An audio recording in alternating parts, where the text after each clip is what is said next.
What kind of social science do you study? Are you a developmental psychologist? If you talk to people who study, we are in that realm of developmental psychology, and that's the one that people know best. But we do differ from that because we're lifespan. So human development in my department and family studies, right, is a big piece of it. So maybe a family scientist is a little more, a developmental family scientist, a little more, because there's a lot of overlap with psych, but Right. we are kind of our own field. Why you and your colleagues took an interest in the topic of looking at single moms? A while back now, when I was in grad school, then I became very interested in resilience overall. So, as I said, I study a variety of different populations with the idea of being interested in people who experience hardship and challenges and how they overcome that. So, my work has done a lot with Latino populations and families.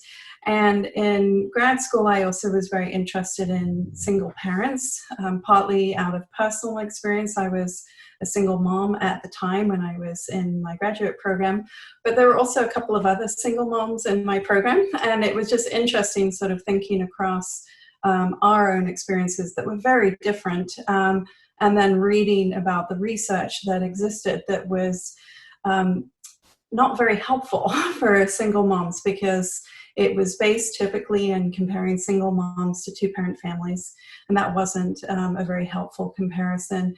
And it was very deficit focused. So there were a lot of focus on very low income, urban, typically single mothers, and it didn't really reflect my experience or the experiences of the people who were also in the program. So I became interested in examining strengths and focusing on ways we can intervene in helpful ways with single parent populations, especially in terms of the science, because it's not helpful to say the best thing for single moms is to be a two-parent family. That can't make that happen. So the best thing really for me as a researcher was to think about, well, how can we contribute to science effectively in ways that really highlight strengths or interventions that we can do with single moms, because we know the risks are real, we know that the struggles are real, but the research didn't seem to catch up with that. So that was really where I kind of started. I did a variety of work on looking at optimism in single mothers, and then more recently I've begun a pilot study with single mothers in Indiana. So. There's not a whole lot of research or literature about the positives in terms of single moms, is there? No, there isn't. There are, I don't want to downplay the research that does exist, because there are a variety of researchers that have looked at things like self-efficacy and self-esteem and looking at positive parenting with single mothers. But overall, the majority of the research is more kind of documenting risks. And that's important. I don't want to say it's not important, because it is important to know the risks that mothers and single mothers experience. But because so much of it has compared single mothers to two parents, we don't really get the variability and the knowledge about the differences within the population of single mothers that could be important. So in terms of strengths, for me personally, a big factor has been looking at focusing on moms themselves. So a lot of the research with single moms is focused on child outcomes. So there's a lot of research that shows overall child outcomes are more negative for children in single parent families. So my experience was that's all great in terms of, again, we need to know those risks, but it's not helpful in the sense that where we really probably need to direct resources is at moms. So this kind of goes along with research in resilience that essentially looks at having a stable, competent adult, and typically a parent, for children is the best way to promote their healthy adjustment. So we know that this is the case across a variety of different resilience studies. And so what I wanted to do is to be able to apply this to the study of single moms by looking at what factors actually produce well-being and positive adjustment in moms themselves, with the idea that this would then move to positive development in kids. Some of those positives that you're able to find from your study. One of the things I read about recently, and I really liked it as an idea of how my research, how I've been thinking about it in terms of potentially the audience, is that there was this idea of the airplane rule, right? That when you're on an airplane, all the directions are, if you're traveling with kids, you put your own oxygen mask on first, right? You don't put your kids' oxygen mask on. You do yours first, then you can help your kids. And so by meeting your own needs allows you to kind of meet the needs of your kids, right? And so I really like that as a metaphor for where a lot of my research has been looking. So in terms of some of the positives that I've been looking at, a lot of them have been based on kind of resilience research that has looked at different populations, and also my own research looking at single moms and seeing where there may be problems and ways that we can provide help. So the two big sort of things that I saw that were important, but also were able to be implemented in interventions, right? So this is important in terms of, are they practical? Was social support and boosting kind of internal or sort of characteristics of moms. Those were the two kind of areas that I focused on. I wanted to ask you about the resilience factors, talking about support. Can you talk a little bit about that? Social support is critical for anybody, and we are all finding that out at the time being, right, with everything that is happening. So for single moms, overall, we see that when we compare, which I just said we shouldn't do, but we know that single moms often report lower levels of social support than married moms. And this isn't just lacking the social support from a spouse, it's sort of other areas as well, right? So it could be across friends and family support sometimes as well. So this is difficult because parents, in general, parenting is tough, whether you have someone you're parenting with or not. But for single moms, they often have all of those pressures. So they have the emotional and often the financial responsibility without a lot of those supports. So social support is critical. There's a plethora of studies showing the importance of social support for mental health, for buffering against stress, for helping when you're dealing with stress. So this is very important. And typically when we talk about social support, we talk about perceptions, like how I perceive my social support to be. So do I have someone who I can count on if I need a ride somewhere, if I need to borrow money? Do I have someone I can call up if I'm feeling depressed or sad? Or do I have someone to call up if I'm feeling happy and I want to share something with, right? So these are our perceptions of how supported and connected we are to our community and our sort of friends. And that this is extremely effective for well-being. So this was an area that was very critical in my mind to think about for single mothers, because they often report lower levels, and of course higher social support can be very beneficial. Right now with COVID-19 and everyone being stuck inside and isolated, can you talk about some of the ways in which that's even tougher on single parents and especially single moms right now? We've never really been in this situation before, so it's we don't really know how people are doing. But I imagine that it's very difficult, and even more difficult. Of course, single moms are not kind of a monolithic group. We have some single moms who have younger kids versus older kids, and that makes a difference in terms of what struggles they're having.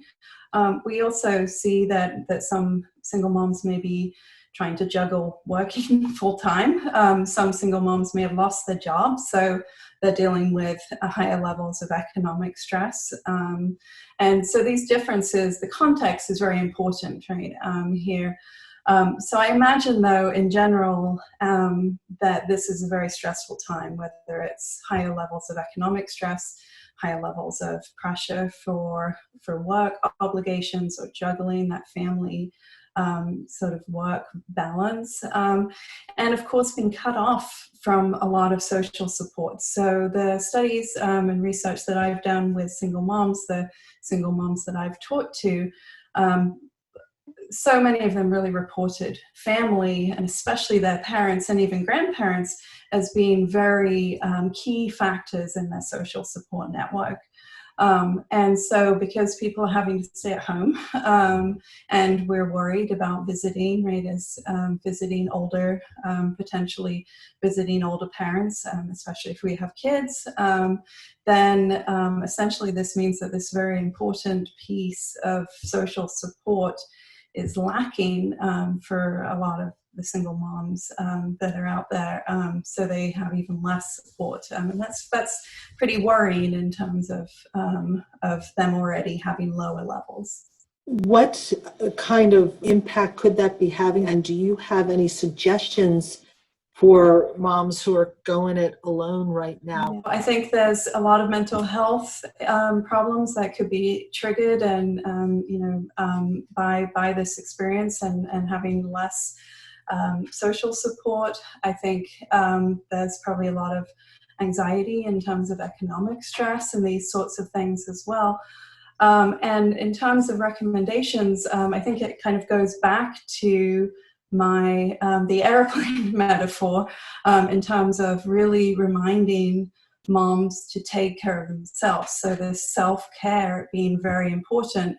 And this could look very different for different women, because again, as I said, single moms aren't all the same. There are a lot of differences. Being able to encourage women to do things as they can, right? I mean, it's difficult, and the women that I spoke to in my qualitative data on single moms, nobody had time. You know, people talked about wanting to go to the gym, and of course none of us can go to the gym anymore. But finding the time to take care of themselves was very difficult. So here in this context, encouraging people to try and carve out some bits of time to be able to do that. And maybe that is having a bubble bath late at night, or reaching out to a friend who you haven't talked to, or another single mom, potentially, where you can feel that you can connect and relate to one another. I've been thinking about this in terms of just people feeling very disconnected. I mean, as whether you're a single mom or not, but can you do kind of virtual lunches or a virtual wine, date in the evening, or, just something where I think you can lessen the feeling of isolation. And I think for single moms, this is really, really important, because a lot of the women I spoke to really felt, I mean, this was before all of this, they felt quite isolated.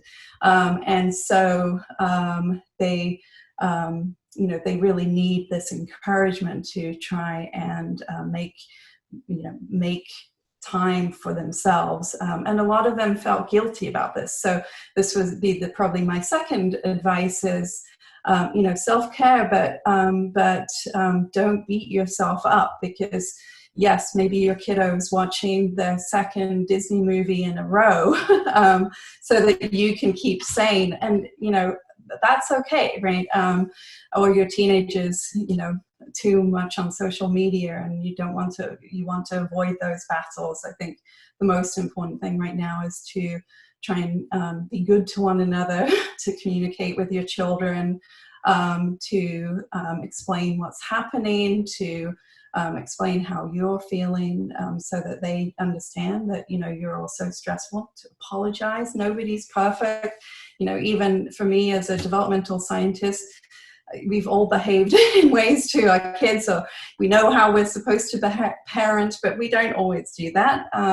We're not super moms, we're not superhuman, and people always make mistakes. So I think giving yourself permission to not be always perfect is important. And I know, because I've seen a lot of media right now where there are the perfect schedules out there of how you can schedule your day, and I can just imagine a lot of single moms looking at this and feeling, how on earth am I supposed to do this? How am I supposed to do all these things?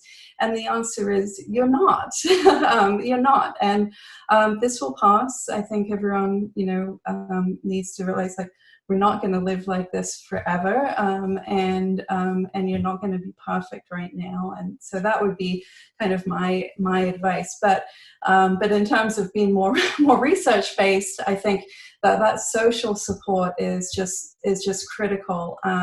So I would encourage people who know single parents to reach out to them and find out how they're doing. And I would encourage single moms to try and find ways that they can still find that support from other people. What are the positive benefits that we'll see on kids when parents and moms are getting that social support? We know from parenting this idea that parents who are warm, supportive, sensitive, right, they can look at what their children need and respond accordingly, who use explanations when they're parenting, not just kind of telling kids, do it because I said so, which often when you don't have time and you don't want to get into a 20-minute discussion of why, your kid needs to wear underwear in the house, or why, your teenager can't spend all their time or stay up until 4 a.m. We don't want to have those long explanations. We just want them to do it.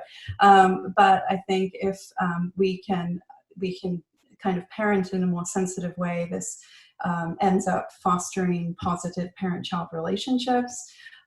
It increases efficacy for parents if you can feel like you're able to communicate and do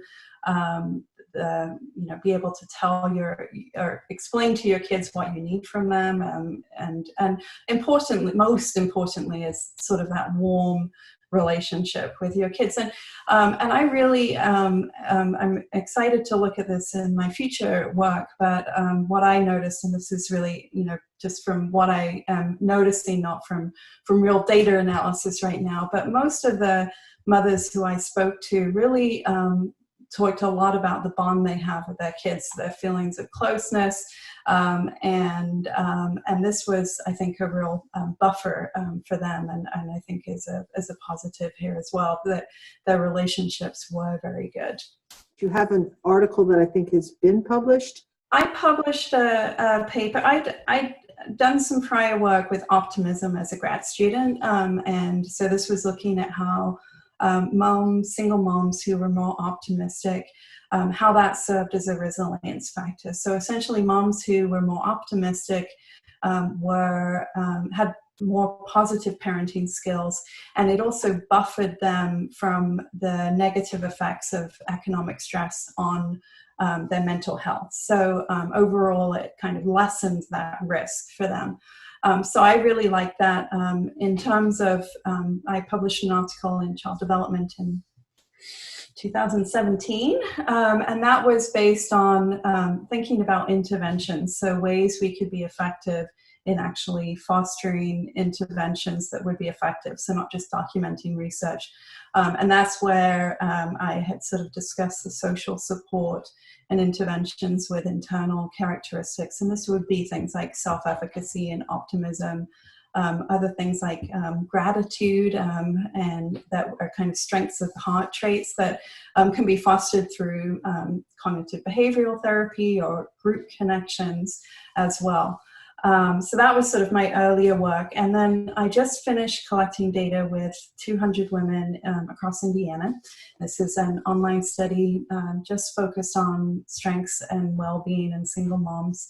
And of those 200, we interviewed 22 single moms. So that just finished in December. So we're in the process of kind of going through that data and producing kind of analyses based on that data. It's especially the qualitative data can take time to kind of get through. But what I really liked about this, obviously I could choose the things that I focused on, and it was very strength based. So we asked a lot of questions about strengths, about co-parenting, about other sources of social support from friends and families. And Oh, getting there. And it was quite diverse, not in terms of ethnicity, because it's in Indiana, so we don't have huge amount of diversity here. But women were ranged from ages. We had women who were in the 20s to women who were in their 50s, and a variety of educational backgrounds. So about 20% of our sample actually had their master's degrees or above. And I think about half of them had a college degree. So it was a nice balance of backgrounds, and that's going to be quite different, I think, in terms of the research that's out there. And also we had a balance of single moms in rural locations versus urban locations, which oftentimes research on single moms has been kind of in cities, and yeah, so it's kind of stay tuned at this point, but that's kind of what the study focuses for right now.